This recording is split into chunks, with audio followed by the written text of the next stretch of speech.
Au cœur du Texas, sous un soleil brûlant qui semble ne jamais accorder de répit, s'est écrite l'une des histoires les plus effrayantes de la année 80.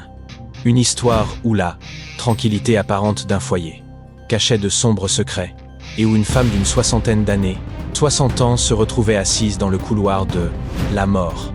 Son nom, Betty Lubitz.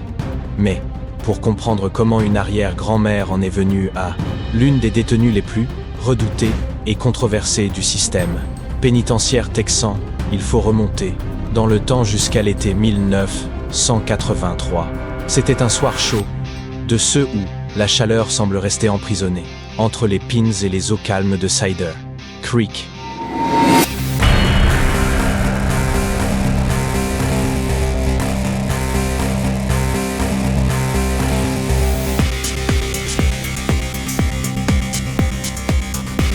Qui reflète les derniers rayons de la journée. Dans une maison modeste, isolée, silencieuse, vivaient Betty Lou et son mari, Jimmy Donbitz. Jimmy était son 5e mari, le 6e, si l'on compte l'homme, qui s'était marié 2 fois et, sans qu'il le sache, serait le dernier. Dans la nuit du 6 août 1983, dans cette maison isolée se trouvait Robbie, le fils de Betty. Rien ne laissait présager que cette journée se terminerait par un crime brutal. Mais, à un moment donné dans la nuit, Betty prit Robbie à part. Sa voix, chargée de détermination, a laissé échapper une phrase glacée. Elle en avait assez du mariage, marre de Jimmy, et elle a ajouté quelque chose qui aurait coupé le souffle à n'importe qui. Jimmy doit mourir cet soir. Elle ne donna aucune explication. Elle ordonna simplement, ordonnant à son fils de sortir de la big maison. Robbie a obéi en fermant la porte, derrière lui, sans se retourner. À l'intérieur, Jimmy se reposait, à moitié endormi dans son fauteuil inclinable. La télévision clignotait dans un coin, projetant des éclats de lumière dans la pièce. Il n'entendit pas, entendit Betty s'approcher, ne vit pas le pistolet dans ses mains. Il n'y eut ni cri, ni pas de lutte. Seulement 2 détonations sèches, 2 balles tirées directement dans la tête. Jimmy n'a pas eu le temps de réagir. Son corps s'est effondré sur le fauteuil, immobile. Betty resta là à le regarder. Elle n'a pas cherché son pouls, elle n'a pas pleuré. Elle l'a simplement, l'observa quelques secondes, puis s'éloigna avec le même calme que elle était arrivée. 2 heures plus tard, Robbie revint. Il ne posa aucune question, et Betty ne dit rien non plus. Jimmy était toujours dans la même position, sans vie. La scène, froide et silencieuse, semblait avoir été répétée. Robbie la regarda. Elle le regarda, et, d'une voix sereine, « Aide-moi à me débarrasser du corps. » Dans la cour, il y avait un puits décoratif, un puits à souhait que Jimmy et Robbie avaient, cet été, là, un ornement, inoffensif jusqu'à cette nuit-là. À eux deux, ils descendirent le corps de Jimmy avec précaution, en l'enveloppant dans des couches protectrices. Ils scellèrent les briques et recouvrirent la partie supérieure avec du béton frais. Une fois leur travail terminé, le puits semblait intact, comme si rien ne s'était passé. Mais il restait encore un problème. Comment expliquer la disparition? À l'aube, Betty avait déjà un plan. Elle se rendit au port avec Robbie. Là, elle a écrasé les comprimés pour le cœur de Jim et a répandu la poudre sur le pont, son bateau de pêche. Ensuite, Robbie a retiré l'hélice en simulant une panne mécanique. Ils ont poussé le bateau au large, le laissant à la dérive sur le lac, et sont rentrés chez eux pour attendre. Le soir même, à la Redwood Beach Marina, Lil Smith travaillait, comme d'habitude. Il était un peu plus de 22 heures lorsque certains clients ont remarqué quelque chose au loin, un bateau chaviré flottant dans le... 2 hommes sont sortis pour enquêter et ont remorqué le bateau vers le rivage. À l'intérieur, ils ont trouvé un permis de pêche. Le nom imprimé, Jimmy Donbitz. Lil a réagi immédiatement. Il a appelé les gardes-côtes, parc et faune, à quiconque pouvait l'entendre. Quelques minutes plus tard, l'endroit était rempli d'agents. Quelque chose en son instinct lui disait qu'il fallait aller plus loin. Alors elle a pris l'annuaire téléphonique, chercha le nom Bits et composa le numéro. Le premier appel n'a pas été répondu, ni le deuxième. Au troisième, une voix féminine répondit. « C'était Betty. Lyle l'informa de la découverte. Betty, sans montrer de panique ni de tristesse, s'est présentée à la marina, confirma ce que tout le monde redoutait. Le bateau appartenait bien à Jimmy, mais lui n'était pas à bord. Le lac était agité, alors les autorités ont décidé de reporter les recherches intensives jusqu'au lendemain matin. À 8h30 le lendemain matin, la police a frappé à la porte de Betty. Elle est à répéter l'histoire. Jimmy était parti pêcher la veille au soir et n'était jamais revenu. Elle a ajouté un détail. Le bateau n'avait des problèmes mécaniques. Cette information a suffi pour intensifier les opérations de recherche. Pendant 3 semaines, les équipes de secours de tout le Texas ont mené des recherches sans relâche. Les pompiers, le département, du shérif du comté de Henderson et même des collègues de Jimmy de Dallas, où il avait travaillé pendant 26 ans. Des bateaux, des plongeurs, des hélicoptères, mais le lac n'a rien donné. Jimmy Donbitz avait disparu, ou du moins c'est ce que tout le monde croyait. Betty, quant à elle, s'est tenue à l'écart des recherches.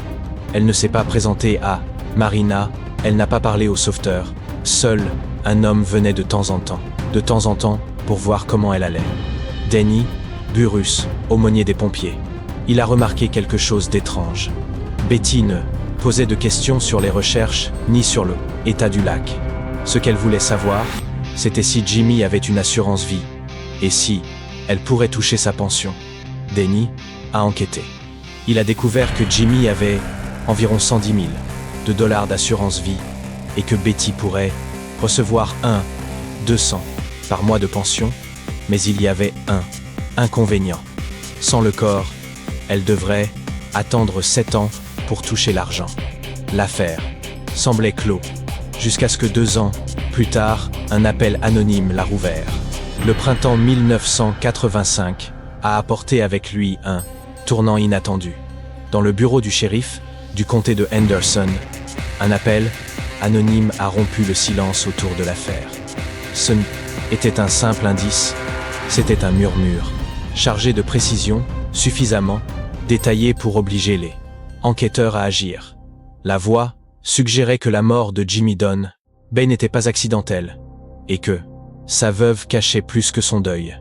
Les détectives, intrigués, ont commencé à réexaminer chaque pièce du puzzle, et plus ils enquêtaient, plus ils étaient convaincus que cette femme, aux cheveux gris et d'apparente fragilité, cachait un passé bien plus sombre qu'ils ne l'imaginaient. Le 8 juin 1985, la police a décidé d'agir. Ils ont arrêté Betty Lewitz et obtint un mandat pour perquisitionner la maison qu'elle partageait autrefois, partagée avec Jimmy. La chaleur estivale texane était étouffante et l'air était chargé de tension. Les agents ont inspecté chaque recoin jusqu'à ce que, dans le jardin, devant, leurs regards se sont fixés sur le puits décoratif. Ce puits qui, à première vue, semblait être un simple élément ornemental. Coup après coup, ils commencèrent à briser la couche de béton. Ce qui apparut sous cette surface laissa glacer même les chercheurs les plus endurcis des restes humains. Les analyses ont confirmé ce que tout le monde redoutait. Il s'agissait bien, ceux de Jim et Don Bitts. 2 balles dans tête, mais l'horreur ne s'est pas arrêtée là. Là, poussés par le soupçon, les agents ont étendu leurs recherches à l'Etimade, arrière de la propriété. Là, sous le sol et caché sous un vieille remise, ils ont trouvé un autre corps, en état de décomposition avancée. Il s'agissait de Doyle Wayne Barker, le 4e, mari de Betty. Tout comme Jimmy, il avait reçu des balles de calibre 38 et avait enterré comme un déchet à quelques mètres de la maison le pistolet de calibre 38 qui avait déjà été confisqué 2 ans auparavant au domicile de Betty, correspondait aux 2 décès. Le schéma était indéniable. 2 maris, 2 coups de feu, mortels, 2 enterrements clandestins sur le même terrain. Cette double découverte a obligé la police à remonter plus loin dans le temps, à suivre la piste des mariages et des ruptures qui ont marqué la vie de Betty. Et ce qu'ils ont découvert, c'est un passé marqué par la violence, les plaintes et les relations qui se terminaient dans des Circonstances troubles. Musique. Betty avait perdu une grande partie de son audition lorsqu'elle était enfant, vraisemblablement à cause d'une attaque de rougeole. Cependant, plus affirmera plus tard que le véritable préjudice venait de son père, qu'elle accusait d'abus physiques et sexuels. Il n'existait aucun dossier judiciaire confirmant ces allégations et ces affirmations ont été révélées qu'après sa condamnation. À l'âge de 12 ans, sa mère a été internée dans un hôpital psychiatrique et Betty a été confiée s'occuper de ses frères et sœurs plus jeunes. Son enfance s'est terminée brusquement et son adolescence s'est transformée en une course précoce vers l'âge adulte. Elle s'est mariée, pour la première fois à l'âge de 15 ans, avec Robert Bronson, avec qui elle a eu 6 enfants. Pendant 17 ans, leur relation a été une montagne russe de séparation et de réconciliation, jusqu'à leur divorce, définitivement en 1969. Au fil du temps, Betty s'est mariée 6 fois. Au total, en comptant l'homme avec lequel elle s'est mariée 2 fois. Après sa condamnation, elle décrira la plupart de ses relations comme abusives, bien que ces accusations aient toujours été formulées bien, après que la police eut découvert les corps sur sa propriété. Son deuxième mari, Bill Lane, a été la cible de sa violence à 2 reprises. Elle lui a tiré dessus, une fois dans l'abdomen et une autre fois dans le dos. Bill a survécu et a déclaré que lui-même l'avait déjà menacé auparavant. Betty n'a jamais été poursuivie pour ces incidents. Et, dans un revirement inhabituel, elle s'est remariée, peu après, pour divorcer, quelques semaines plus tard. Son casier judiciaire s'est enrichi d'accusations pour conduite, de possession d'armes et une réputation de caractère explosif. En 1978, elle a tenté de renverser son 3e mari, Ronnie Thrill. Ce dernier a survécu et, des années plus tard, lui et Bill Lane ont témoigné des années plus tard lors du procès final de Betty, renforçant l'image d'une femme dangereuse. Mais le plus effrayant restait encore à découvrir. En 1981, son 4e mari, Doyle Wayne Barker, a disparu sans laisser de traces. Betty n'a jamais porté plainte, elle a simplement 10 ans qu'il était parti. Et comme Doyle avait un casier judiciaire, l'habitude de déménager fréquemment, personne n'a mené d'enquête approfondie. La police n'a sachait où il était jusqu'en 1985, quand l'on déterrait derrière la maison. Bien que Betty n'ait pas été officiellement accusée de la mort de Doyle, les procureurs ont utilisé son cas pour démontrer un comportement létal lors du procès pour le meurtre de Jimmy Donbite.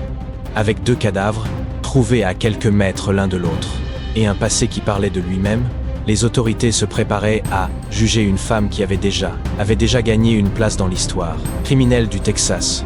La découverte des corps de Jimmy Donbite et Doyle Wayne Barker a provoqué un véritable séisme médiatique au Texas. La presse locale et nationale s'est précipitée sur l'affaire. Quelques jours plus tard, on ne découvrait pas une femme, d'apparence fragile et d'un certain âge, avait caché 2 maris assassinés dans son propre jardin. Mais le plus perturbant était encore à venir, le témoignage de son propre fils. Le procès a commencé en octobre 1985. Le ministère public du Texas n'était pas disposé laisser de zone d'ombre. Il voulait prouver que la mort de Jimmy n'avait pas été un accès de rage momentané, mais un meurtre planifié de sang-froid. Pour ce faire, ils ont appelé à la barre Robbie Bronson, le fils de Betty. La salle est devenue silencieuse lorsque Robbie monta à la barre. Ses paroles furent directes, sans fioriture. Il a raconté comment, dans la nuit du 6 août 1983, sa mère l'avait regardé dans les yeux et lui avait dit que Jimmy devait mourir. Il a raconté comment elle lui avait ordonné de quitter la maison pendant que il se reposait dans son fauteuil. Comment il avait entendu les coups de feu et comment, à son retour, il a vu le corps sans vie de Jimmy et, plus, chose la plus choquante, comment elle lui avait demandé de l'aider à se débarrasser du cadavre pour l'enterrer, sous le puits décoratif qu'ils avaient eux-mêmes construit.